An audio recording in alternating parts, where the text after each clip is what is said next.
just like take your compressor.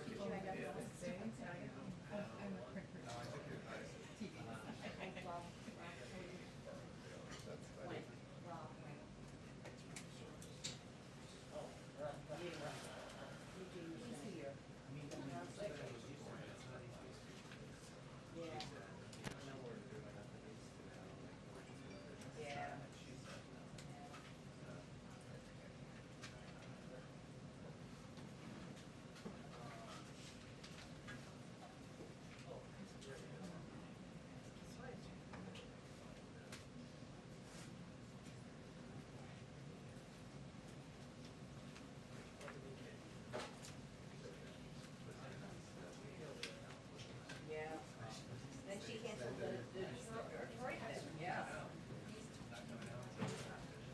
Yeah. I don't know why they. You guys, I currently setting the web course here. This one in different. I didn't know that. Yeah, I didn't. Sure. And I looked it up.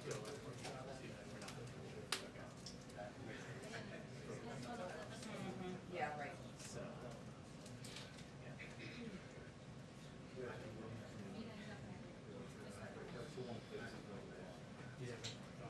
Yeah.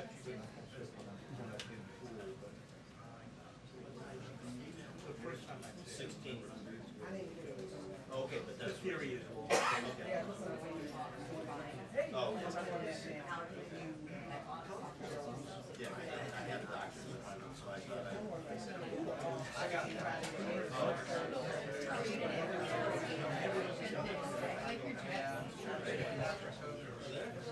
Summary. And light. And I know it's not, it is not, I do have that. I'm wearing like a little bit. Yeah. In the booth. When I walked over here. Ranger Moran, how are you? I'm sorry.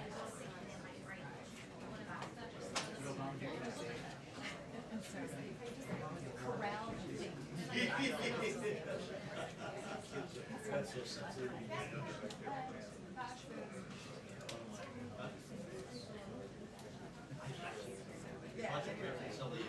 Oh, yeah. Mike's open, you never know. So somehow, I don't think it's like a budget. That's true.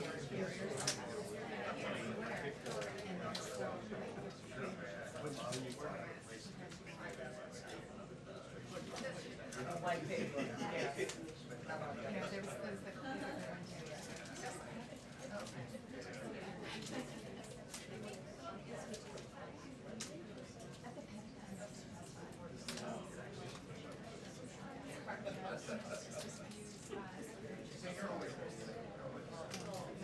and it's far. But at least you're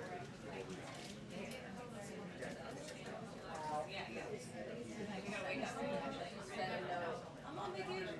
Yeah. that'd be the easiest. I mean, it's quick because you're right in the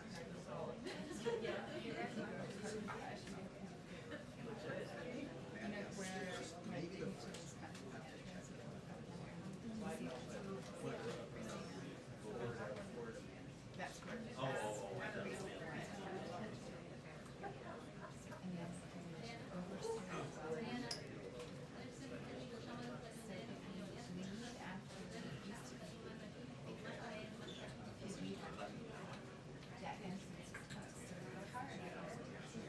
You have to exit all the way over here and then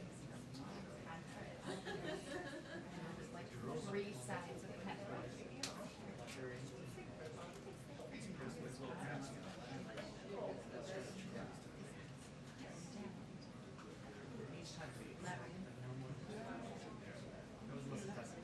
I used to wish that I had a daughter's map. You know, you could see like the principals moving around. Oh, there's the Secretary of Defense. Yeah, Down that corridor. It's like actually reading to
Good morning on the briefing. Thank you.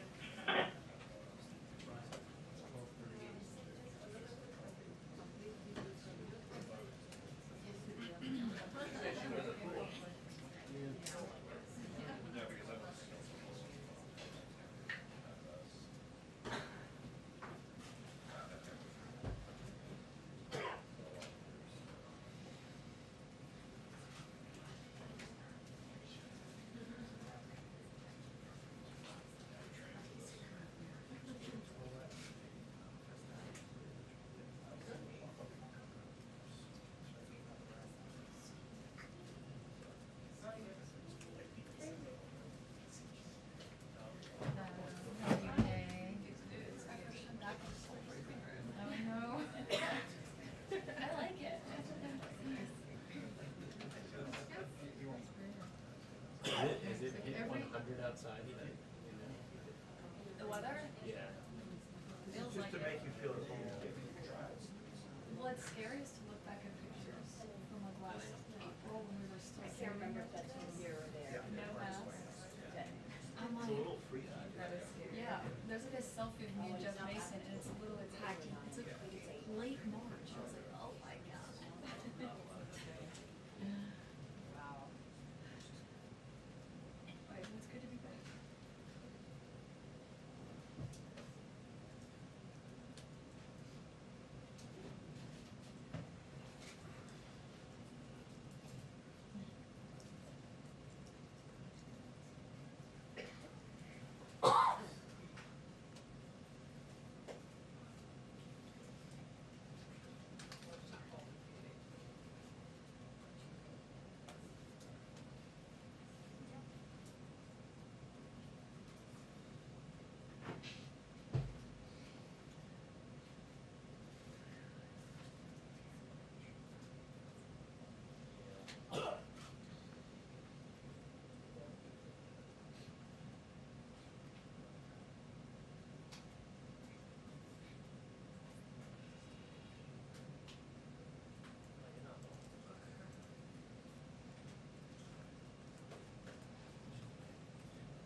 Hi, everyone. Happy Monday. Okay, just a couple of items for you at the top. As you all know, last week the president and a bipartisan group of senators announced a historic infrastructure deal that would put Americans back to work with the biggest investments in our roads and bridges since the creation of the interstate highway system, connect every American to broadband, make unprecedented strides in climate and clean energy leadership, eliminate all lead drinking water pipes for the biggest investment in clean drinking water in our history, and make the biggest investment in rail since the creation of Amtrak. And no surprise, there is a lot of interest and excitement out there. The National Governors Association, as well as individual governors on both sides of the aisle, like Gretchen Whitmer and Charlie Baker, have come out in support. The U.S. Conference of Mayors, the AFL-CIO, the United Steelworkers and IBEW, the American Society of Civil Engineers, numerous tribal communities, the Business Roundtable, the Rural Broadband Association, the National Association of Counties, and many others. The president will travel to Wisconsin tomorrow to keep actively making the case for this agreement and getting it over the finish line. And he's also going to continue to make the case for his American Families Plan, which we're also fighting to pass through the tooth path approach that we've been discussing with all of you. Also, wanted to note for all of you that today, thanks to the president's commitment to playing a leading role in ending the pandemic everywhere, 2 million doses of the Pfizer vaccine will begin to ship to Peru from the United States, and 2.5 million doses of the Moderna vaccine will ship to Pakistan. Over the weekend, we announced we are sending 1.5 million doses of Moderna to Honduras, and over this week, we'll be able to announce more places that the United States will be sending our doses. Finally, I wanted to make sure that you all saw that today, Education Secretary Miguel Cardona announced the release of nearly $4 billion in funding to the Puerto Rico Department of Education, including $2 billion from the American Rescue Plan to help the island's continued recovery from the COVID-19 pandemic. Secretary Cardona is in Puerto Rico today, meeting with students, government officials, and education leaders. Josh, why don't you kick us off? Great, thanks, Jen. Senator McConnell today said that President Biden should tell Speaker Pelosi and Leader Schumer to de-link the bipartisan infrastructure bill from any reconciliation measures. Does President Biden intend to tell congressional leaders what to do on this matter? Well, first, let me just reiterate, the president looks forward to signing each bill. He's long supported the two-track approach, and his view is that the American people are most interested in what we're going to do to deliver for them, how we're going to rebuild their roads and their railways and their bridges, how we're going to make sure they have access to broadband, that we're eliminating lead from drinking water. That's where his focus will continue to be. The case he'll make when he's in Wisconsin tomorrow. He will, of course, work very closely with the leaders in Congress, Leader Schumer, Speaker Pelosi. I know Leader Schumer has noted that he plans to bring up both the infrastructure bill and reconciliation in July, but he'll continue to work closely with them and other members. Go ahead. And then, secondly, Senator Murphy of Connecticut says he's worried about how the administration used Constitution's Article 2 authority for the workmen strikes in Iraq and Syria. Can you explain the administration's view on Article 2 and kind of how it's thinking about that matter? Sure. Well, first let me say, as a matter of domestic law, the president took this action, the airstrikes that were announced yesterday by the Department of Defense, pursuant to Article 2 authority to defend U.S. personnel. The targeted strikes were directed at facilities used by Iran-backed militias involved in these ongoing attacks for purposes including weapons storage, command, logistics, and unmanned aerial vehicle operations. So Article 2, the self-defense, the defense of the United States and our interests is our domestic justification for these strikes announced yesterday. Go ahead. Just to follow up on that, so has President Biden been in touch with House Speaker Nancy Pelosi or Leader Schumer following his clarification that he issued over the weekend? You're not talking about the airstrikes, you're talking about infrastructure. Yeah. I was like, we have been in touch with a range of Democrats and Republicans, including leaders of both of the Democratic Party in both houses, I should say, about the path forward, certainly. Pelosi kind of drew a really hard line on this. I mean, she just said flat out, we will not take up the bill in the House until the Senate passes the bipartisan bill and a reconciliation bill. So does the White House feel like they need to get Pelosi on board with this approach that President Biden is taking? Look, I think the most effective role, most impactful role, I should say, that the president thinks he can play, and I think it's safe to say that leaders in Congress, Speaker Pelosi, Senator Leader Schumer, and including Republicans who supported this infrastructure bill want the president to play, is to make the case to the American people, to the public, about how officials are working together to deliver for them. And that's exactly what he's going to do tomorrow. That's exactly where his focus will be. And certainly we'll work in close coordination with leaders in Congress, but it's up to them to determine the sequencing of the legislation. Go ahead. Florida, does the president plan to go to Florida? Has he spoken to any of the victims' families so far? Well, let me first give you just a little bit of an update on what we have been doing over the last several days. As you know, because we issued a readout yesterday, the president sent his FEMA administrator down to Florida, who had a meeting with Governor DeSantis and others while he was in Florida. The president spoke to him and received a briefing afterwards. In addition, we have more than 50 personnel on the ground coordinating closely with state and local officials and providing assistance. FEMA has deployed an incident management assistance team, as well as building science experts, structural engineers, and geotechnical experts to support search and rescue operations, and a mobile command center. The U.S. Army Corps of Engineers is also being mission assigned to provide technical assistance for debris removal, and 2 FEMA-supported search and rescue teams are involved in the response to the devastating incident, and additional FEMA National Urban Search and Rescue System teams are on alert to support personnel already on the ground. In addition, last item, FEMA is coordinating with the state to support the opening of a family assistance center and is providing communication support to ensure information is available. In terms of a visit by the president, we always assess, we always want to ensure that we're not pulling from local resources. We don't want to draw resources that are needed in the ongoing search and rescue operations and efforts. We will remain in close contact with officials on the ground, and certainly if there's a trip to preview or announce to all of you, I will be ready to do that. Go ahead, Major. The statement the president released Saturday What was the need for that? And did the president earlier miscommunicate, or did Senate Republicans simply misunderstand on the infrastructure deal? Well, I will say, Major, that I think that the statement was quite lengthy and quite detailed in the president's name, and the president's voice. And a couple of the points he made in there quite clearly were that when last week, when he had the press conference, as you all know, he he indicated he would refuse to sign the infrastructure bill if it was sent to him without his American Families Plan and other priorities, including clean energy. That statement upset some Republicans who did not see the two plans as linked, as you all know, who are also hoping, as you all know, to defeat the Families Plan and do not want to see their support for the infrastructure plan as aiding passage of the Families Plan. As was noted in his statement, he left the impression that he was issuing a veto threat on the very plan that he had just agreed to, which was not his intent. And he wanted to make clear that was not his intent. And in the statement, he also reiterated his intention to move forward with advocating for, using the bully pulpit, making phone calls, working his heart out to get the American Families Plan through. And his view is that you can do both and should be able to do both. And there can be disagreement even as he's pursuing the American Families Plan. So he miscommunicated.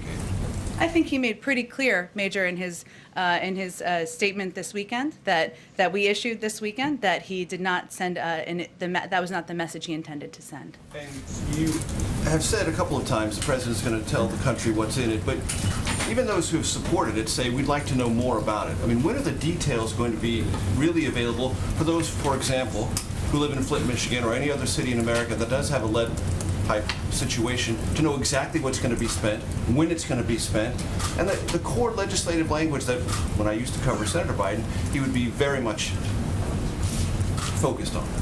Well, what would you like to know? Settle in. I will share every detail that anyone would like to know about the package. But you're right, Major. As you know, it needs to now be written. That is a key component. As the president said also, and as we have conveyed from here, there is work ahead. And that is the important work ahead, is writing this legislation, moving it across the finish line. I will say, just because you asked me about the specific component of the package, just to give a little bit more detail there, it will put Americans to work replacing 100% of our nation's lead water pipes so that every single American child at home or in school can turn on the faucet and drink clean water. And right now, as you may or may not know, up to 10 million homes and 400,000 schools and child care centers get their water from lead pipes and service lines. So that is what it will aim to address in that specific category. Is that over the 8-year life of the bill, or is that on a 2-year thing? Do you have any determination of a timeline on that? It's an excellent question. The details are very important here. It needs to all be written into the final legislation of the bill. But the president is clearly eager to get that done as quickly as possible. Go ahead. Thank you, Jen. Just another question about infrastructure. You're saying that the president was trying to clear up what he meant on Thursday and that it was not his intention to issue a veto threat. He said, if they don't come, the two bills together, I'm not signing. Real simple. So did he change his mind, or did he make a mistake? I will say, Peter, I know that we're quite focused sometimes on process in here. I understand that.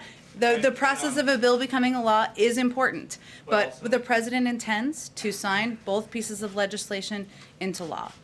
He is eager to do that, looking forward to do that. As you know, they are both moving forward on dual tracks in Congress. The leaders in Congress are ensuring that is happening. Okay. Something one of the advisors said this weekend, Cedric Richmond, he said, Republicans defunded the police by not supporting the American Rescue Plan. But how is it that that is an argument to be made when the president never mentioned needing money for police to stop a crime wave when he was selling the American Rescue Plan? Well, the president did mention that the American Rescue Plan, the state and local funding, something that was supported by the president, a lot of Democrats who supported and voted for the bill, could help ensure local cops were kept on the beat in communities across the country. As you know, didn't receive a single Republican vote. That funding has been used to keep cops on the beat. But at the time, that was sold as these local police departments might have a pandemic-related budget shortfall, not we need to keep cops on the beat because there's a crime wave. I think that any local department would argue that keeping cops on the beat to keep communities safe when they had to, because of budget shortfalls, fire police is something that helped them address Yeah. crime in their local For those communities. in the local communities, the White House's argument was the American Rescue Plan is going to be $1,400 checks. It's going to be vaccines, vaccinators. It's going to put us on the path to beating the virus. Not It did those things as well. It was a pretty good bill and piece of legislation. okay. Go ahead. Just one more.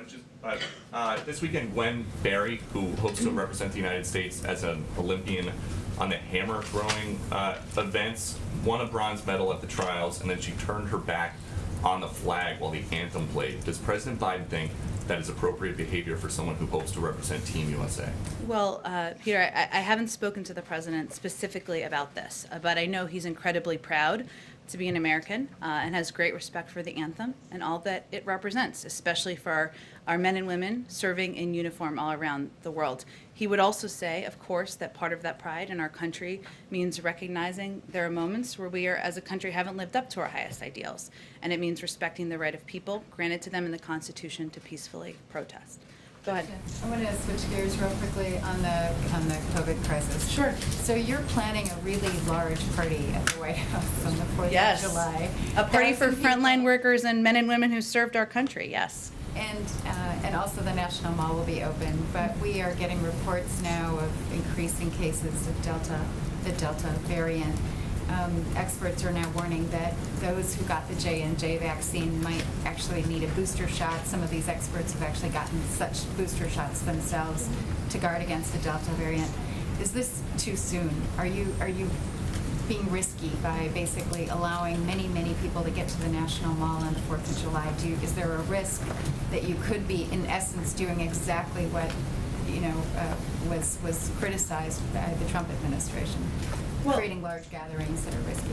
Let me first say that we have been, our North Star has been data, has been scientists, has been the advice of our medical experts at every point since the president took office. And just a few factual details. I'm just saying, in addition to what you conveyed, the majority of Delta cases are in people who are unvaccinated. We may see some vaccinated people who test positive for COVID, of course, as we know from the data, but those people often have mild symptoms, remain out of the hospital, and the best way we continue to convey to people across the country to protect yourself is to get vaccinated, including and specifically the higher percentage of young people under the age of 27, who are at a lower rate of vaccination than people who are over that age. So I would say we, of course, will continue to evaluate any steps that need to be taken to protect the public, protect the American people, but we have made significant progress, and we are confident in our plans moving forward for July 4th. Is there anything that would change your mind? I mean, if we see a spike over the next few days, is there any chance that you could change the plans or curb it or limit it in some way? I mean, especially because the people who are coming to events like this do tend to be young people. I don't anticipate at this point our plans changing. We, of course, are always driven by the advice of our health and medical experts, but beyond that, I don't anticipate that at this point. Oh, go ahead, Judy. Okay. Quickly, just on Israel. So Yeah. the president is going to be here today. Yeah. What are the plans? What plans do you have for a visit with the new Israeli government? Is that, can you say a word or two about that? Sure. And what your goals are for the visit? Yeah, absolutely. So let me first say, on the first question you asked, we do look forward, the president looks forward to hosting Prime Minister Bennett soon. We're working on a date, but don't have anything to preview at this point in time. Today's visit is a chance to recognize President Rivlin's support for the bilateral relationship and for maintaining strong bipartisan support for Israel. The visit is also an opportunity to highlight the deep ties and enduring partnerships between our nations, as well as a chance for the leaders to compare notes and consult on both the challenges and opportunities facing the region. Overall, the visit will highlight the strength of the relationship, affirm our shared interest in security and stability in the region, and provide an excellent opportunity for high-level consultations on key issues in advance of a visit we have with the Prime Minister at some point soon. So it's also building, I should say, on recent engagements we've had at a variety of levels, Secretary Austin and Secretary Blinken, as well as our National Security Advisor. Go ahead, Caitlin. Senator Romney told Jake Tapper that his reading of the president's statement over the weekend was, if the infrastructure bill reaches his desk and it comes alone, he will sign it. Is that an accurate reading of that statement from the president? The president looks forward to and expects to sign each piece of legislation into law. And he's going to work his heart out, getting both of them across the finish line. But if the infrastructure bill arrives and the reconciliation package is not here yet, no one has clarified that, yes, he will sign it. So. Well, again, Caitlin, I know we're quite focused sometimes on process in here, but, and hypotheticals. The president's focused on selling this package to the American people, both packages, I should say. That's what he'll be doing tomorrow in Wisconsin, and we'll be working closely with leaders in Congress to move both of these pieces of legislation forward. Okay, so the White House is not going to say, yes, he will sign the infrastructure bill if it comes alone to his desk. The president expects to sign each piece of legislation into law. One more question on the airstrikes. If the United States feels the need to keep hitting these Iran-backed militia groups, does the president think that he needs to go to Congress to ask for new authorization? Well, the president has talked about his desire to update and work with Congress, Senator Kaine and others, to update authorization parameters and legislation. I will say, as I stated earlier, that the president is confident, as is our team, in our legal justification, I should say, through Article 2 and our authority and our ability to defend U.S. security personnel, which is exactly what we did in this case. Can I follow up on that real quick? Jen, was there any consultation with Congress beforehand or our allies regarding the airstrikes, and what's the next step? I mean, you've had the airstrikes, but is there a reach out to Iran? We completed a number of member and staff notifications prior to taking action and are continuing to brief members of Congress. And we're also in close touch with partners in the region, but I'm not going to outline those from here. But specifically, will there be an outreach to Iran?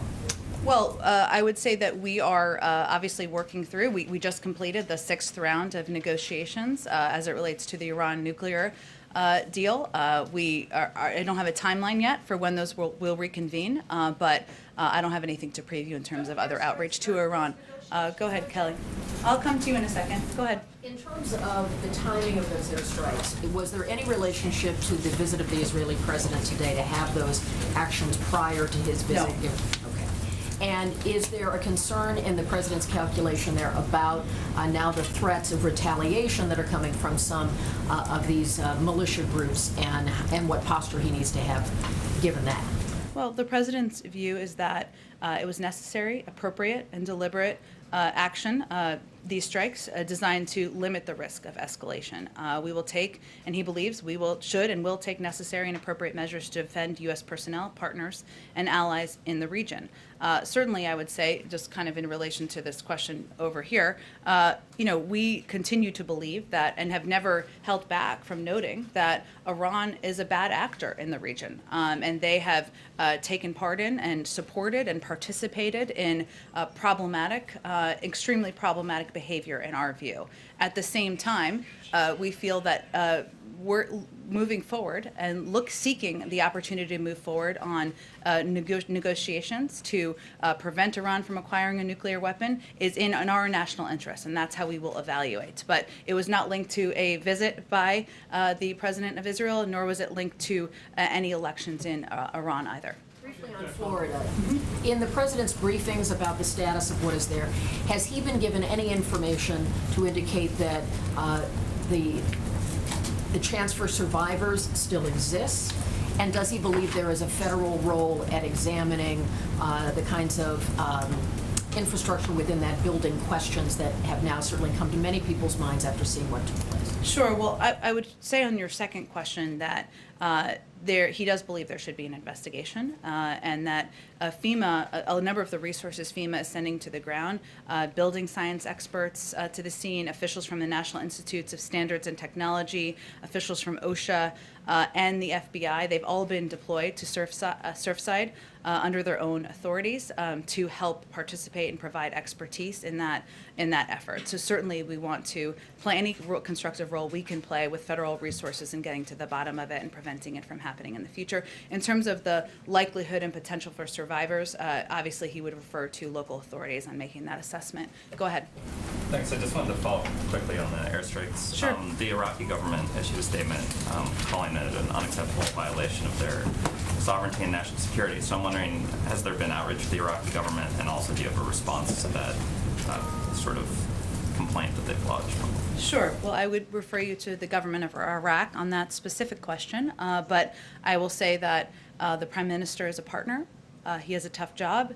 His statement called for de-escalation from all sides, and we agree with that. But the attacks against our troops need to stop, and that is why the President ordered the operation last night in self-defense of our personnel. Go ahead. Oh, go ahead. Yeah, sorry, I just wanted to ask about this Alzheimer's treatment that was approved earlier this month. Yeah.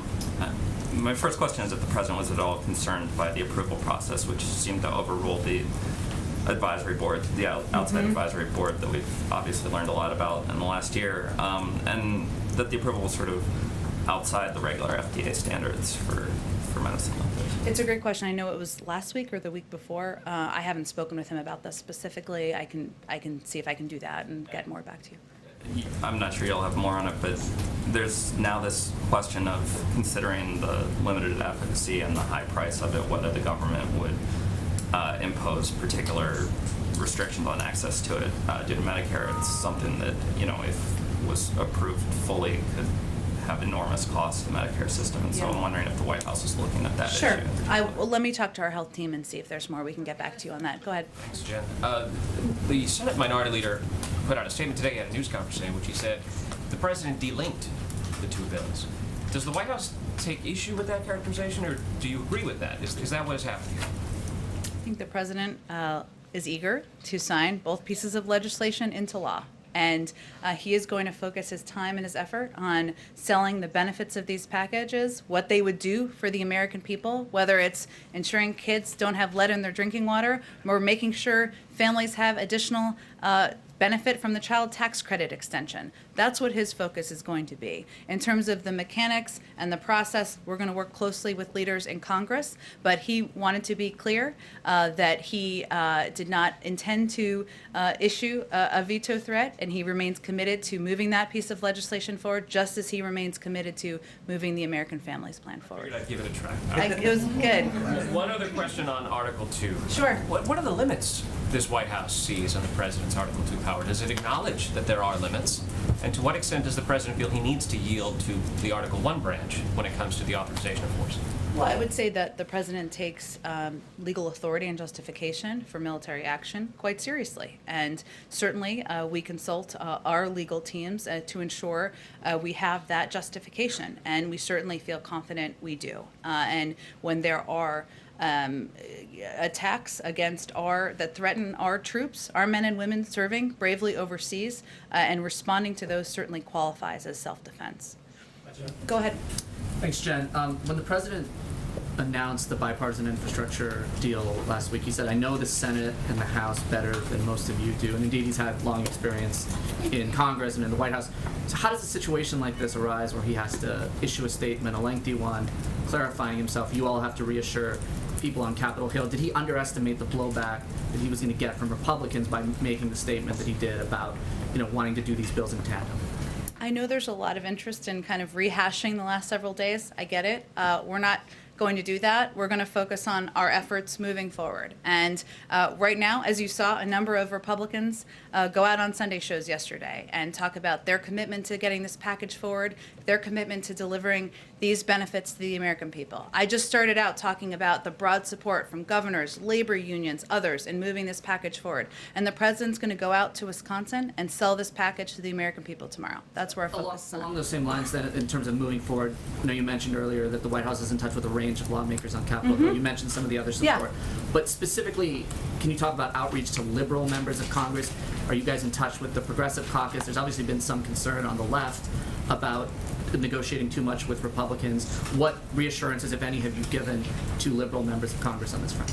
Well, absolutely. We're in touch with members of from all parts of all parts of the Democratic Party, a range of members in the Republican Party, absolutely. Some are the president's directly in touch with, but our legislative team, senior members of the White House team are absolutely engaged with, listening to, conveying, making the case for why there are key components of this infrastructure package that should be supported by a broad range of members of our party. And I will note that there are a couple of components, and some areas where there hasn't been probably enough information out there about the benefits, in areas where I think a number of members of the progressive wing of the Democratic Party would be excited about and support. And certainly, I mentioned earlier, removing lead from drinking water. That is something that, as I noted in response to Major, there are 400,000 schools, 10 million homes that could benefit, millions of kids who would benefit from that.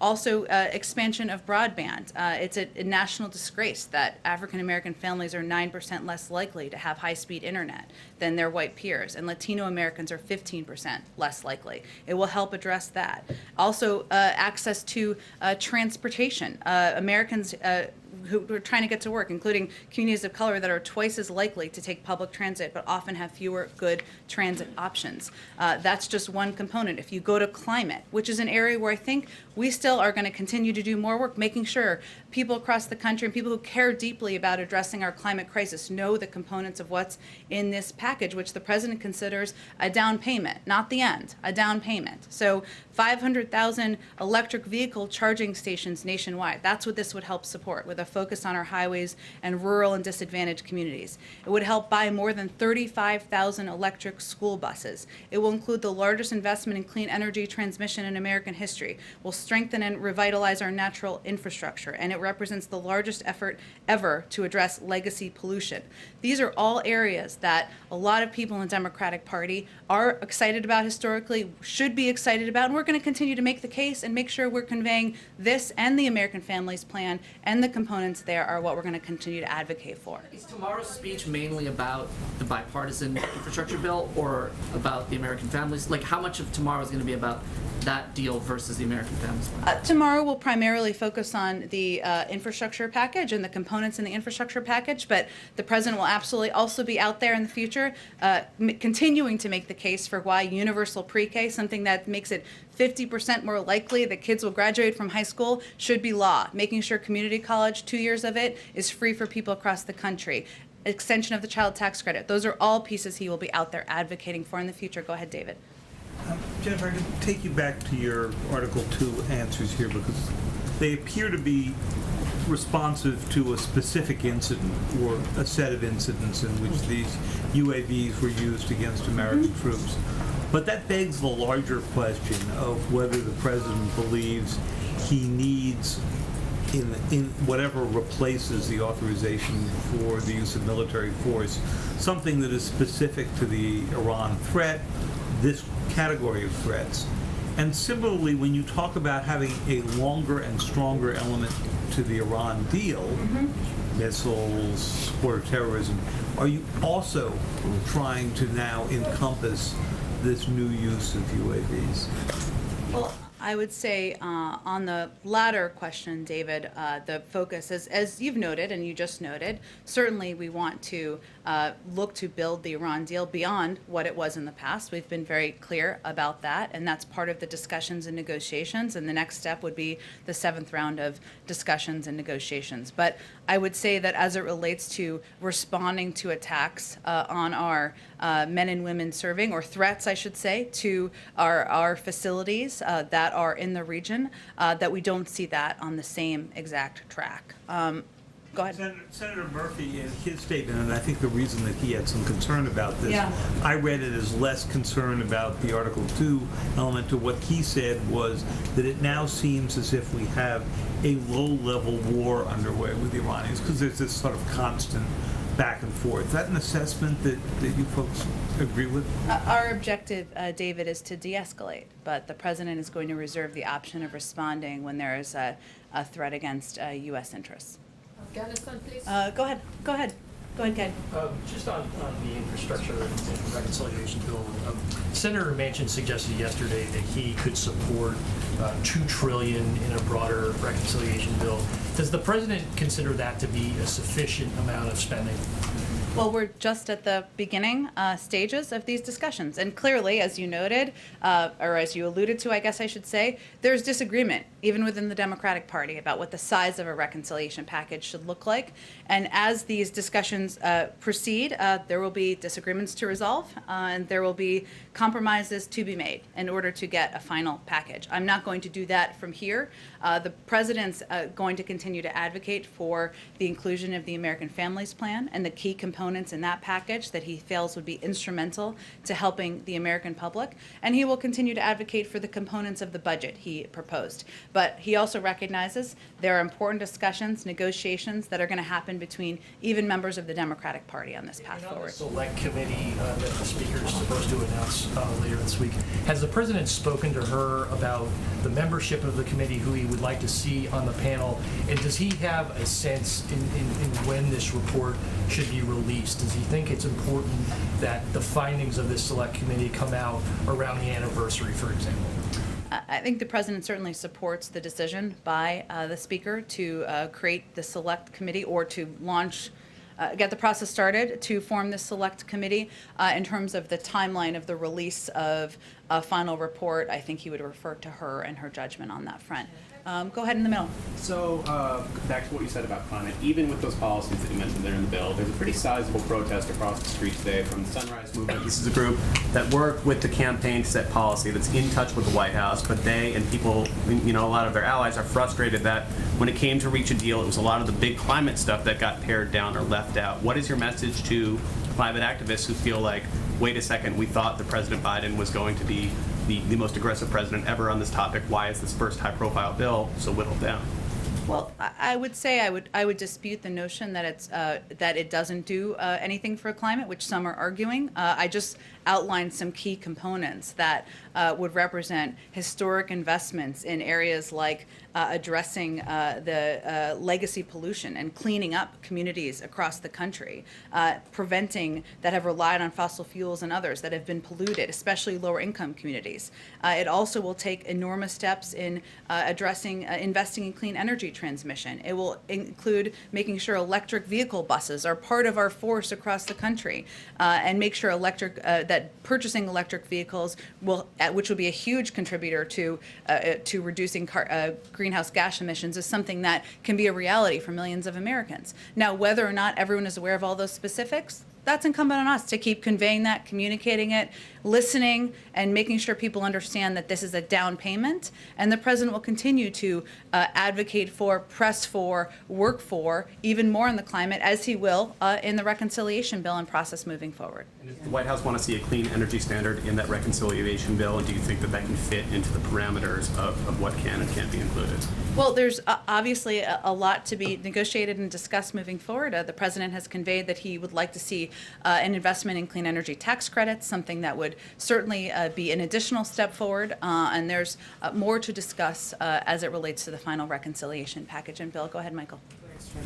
You just mentioned to a colleague that the president would like to see an investigation into what happened at Surfside. Yeah, he supports one. Yep.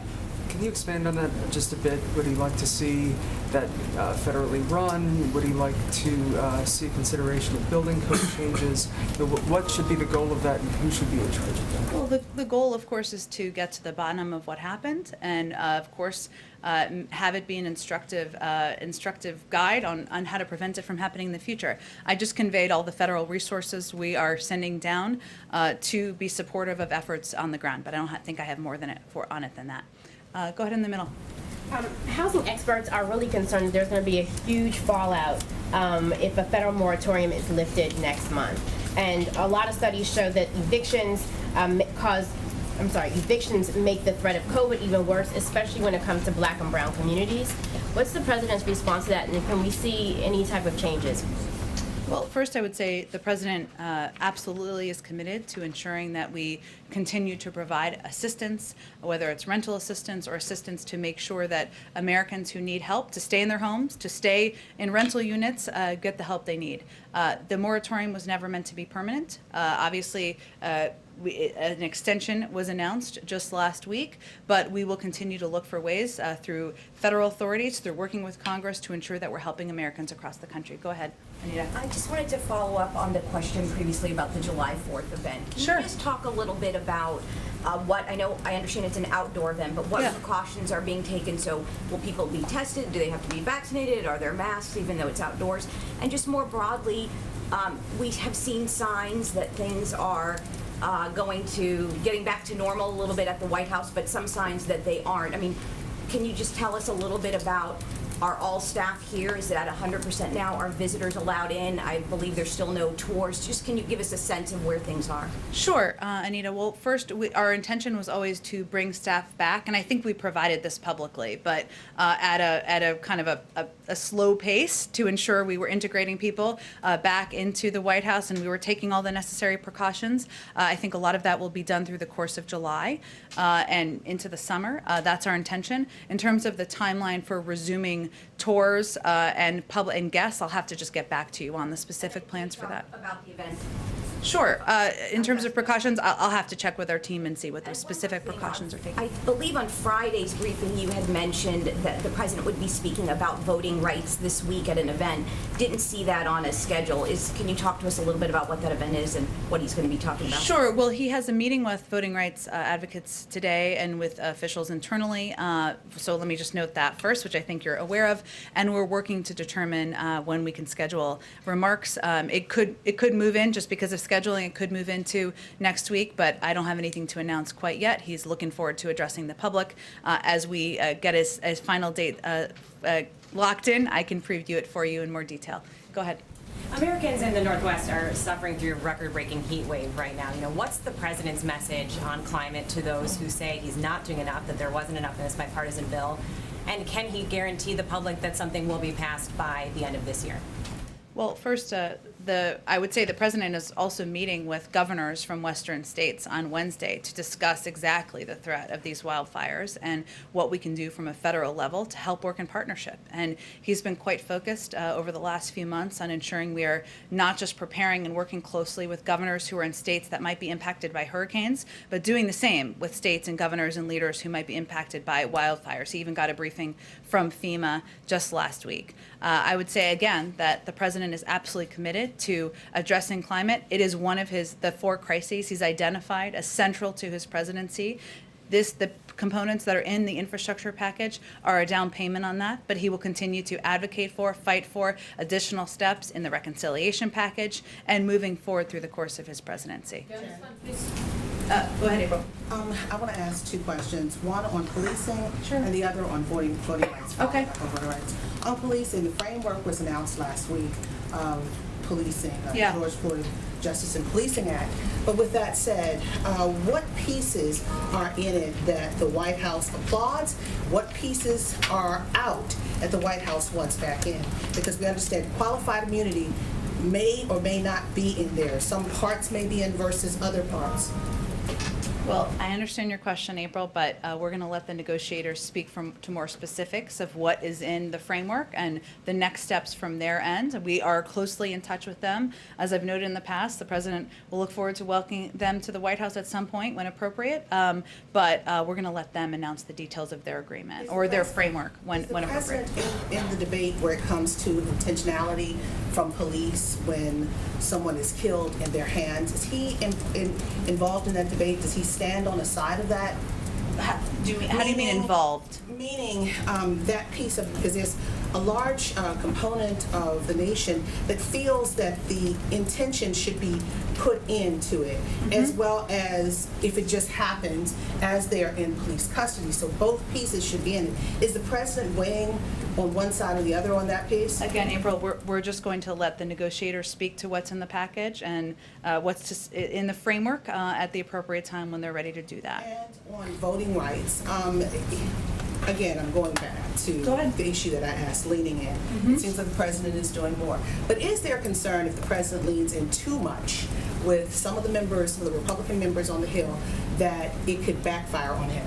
Because we've heard that a bit. In what way? In the way that they don't want civil rights. If the president himself, with the gravitas, with the weight of this law, be purged, if he leans in too much on it, could just backfire. Is that a concern from you and from the rest of the members in this White House? No. Go ahead.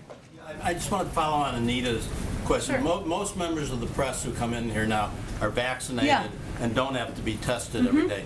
Is that also the case on the staff? Is all the staff vaccinated? And if you're going to come in close contact with the president, you still have to be tested? Yes, I mean, it's different there's different categories of people who have regular contact with the president and otherwise. So some are tested twice a week, some are tested once a week. As you know, when there's travel, that's a different circumstance. But we still do have staff tested regularly here at the White House. And everybody on the staff has been vaccinated? I don't know if every single person has been, but we can see if there's more specific data on that for you. Go ahead. Jen, thank you. The first U.S.-Taiwan trade talks in 5 years are supposed to take place this week. China has responded to that, to the government of Beijing, calling on the United States to stop any form of official exchanges with Taiwan. How do you respond to the government in Beijing pressuring Washington like this about economic ties with Taipei? Well, let me first say this is not a direct response, but let me just convey to you what our policy is, which is that our support for Taiwan is rock solid. Taiwan is a leading democracy, a major economy, and a security partner, and we will continue to strengthen our relationship across all the areas we cooperate, including on economic issues. We're committed to the importance of the U.S.-Taiwan trade and investment relationships, and we will continue to strengthen our trade relationship with Taiwan, which is why we are looking forward to the upcoming Trade and Investment Framework Agreement Council meeting, which was recently announced. We have also been clear publicly and privately about our growing concerns about China's aggressions toward Taiwan, and the PRC has taken increasingly coercive action to undercut democracy in Taiwan. We will continue to express our strong concerns to Beijing in that regard, and also our concerns about the PRC's attempts to intimidate others in the region. Go ahead in the back. Oh, go ahead. Go ahead, Nadia. Thank you, Jen. I have a quick follow-up and a question. Sure. On Iraq, I know you exhausted all the answers, but let me It's try. okay. Go ahead. Go ahead. One last time. How do you balance the White House, in this case, the president's duty to protect Americans, whether civilians or military in Iraq, by hitting these militias and risking being violating the sovereignties of countries like Iraq, for example? Well, I think I conveyed a little bit earlier, but let me try to reiterate it or say it in a different way. The president, his view, he agrees, I should say, with the prime minister's comments that he wants to de-escalate. That's our objective. We don't want to see Iranian proxies threatening our interests in the region. Certainly, we would prefer that is not the case. At the same time, the president believes that when it is that we have to reserve the right to respond at a time and place of our choosing to protect and defend our people. That is certainly a balance that every president of the United States needs to strike, but it is one where he feels confident that the strikes that he announced yesterday were necessary, appropriate, and deliberate action designed to limit the risk of escalation. My question is, 2 Yemeni prisoners have been approved for transfer from Guantanamo.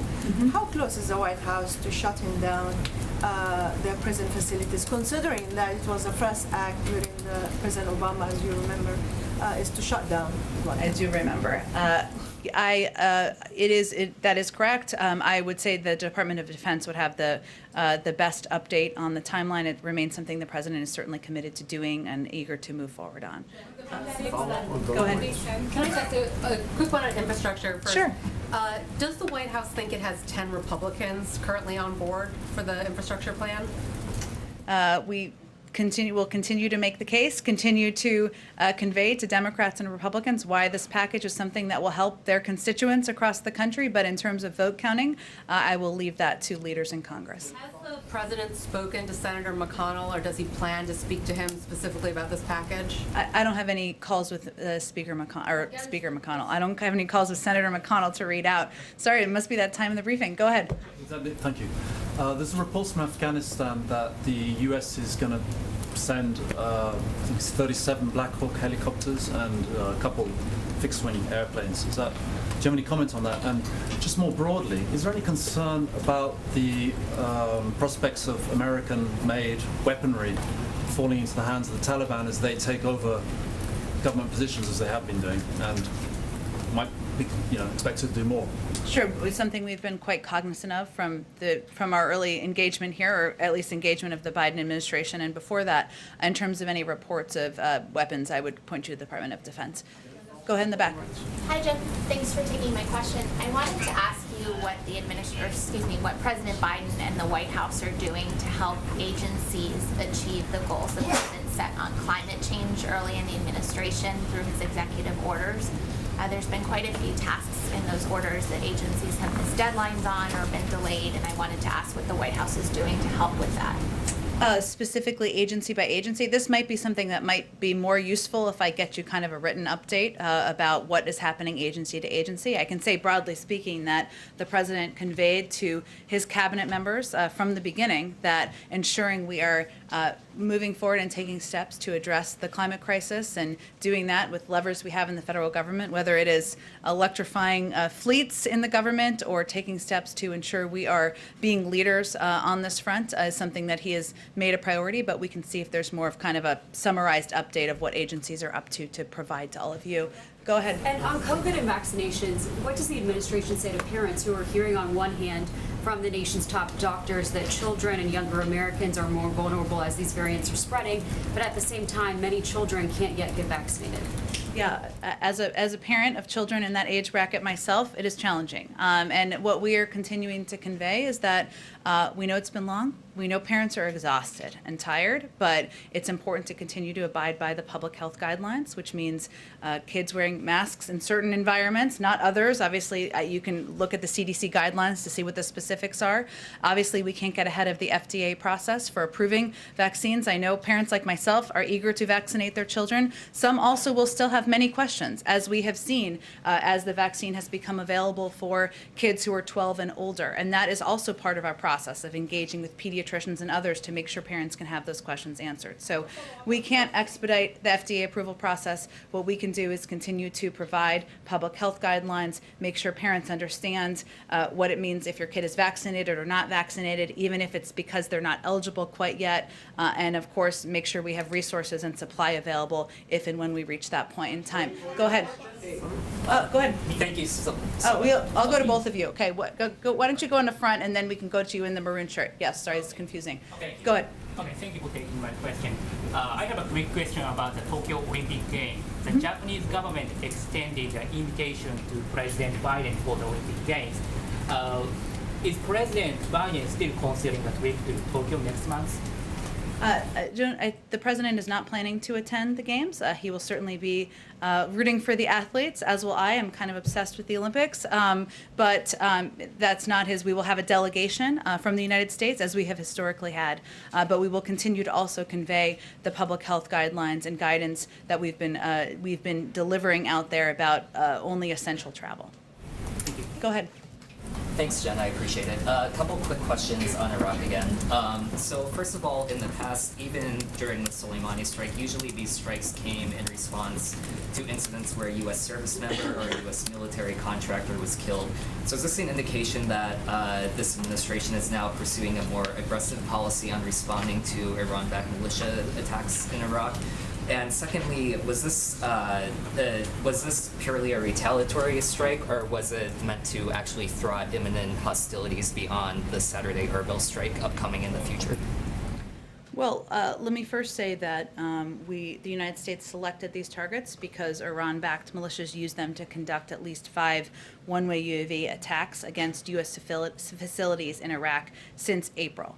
So it was in direct response to those specific attacks. And as I've noted before, of course, the president did this aligned with domestic law and international law as well. He has been clear. The president has been clear that there will be serious consequences if Iranian leaders continue to arm, fund, and train militia groups to attack our people. And obviously, we've seen. I wouldn't say. I mean, there's available information beyond the last few months, over the last year plus, as to what these attacks look like. This was the president's decision about how he would respond to them. I can't speak to the prior administration. Did it fraught imminent hostilities, though? I mean, not looking back. Like, was it retaliatory, or was there another attack in the works that these were intended to deter? We selected these targets in response to those 5 attacks I just noted. I think I just conveyed this clearly as the Department of Defense did. Okay, thanks everyone. Have a good afternoon. Thank you.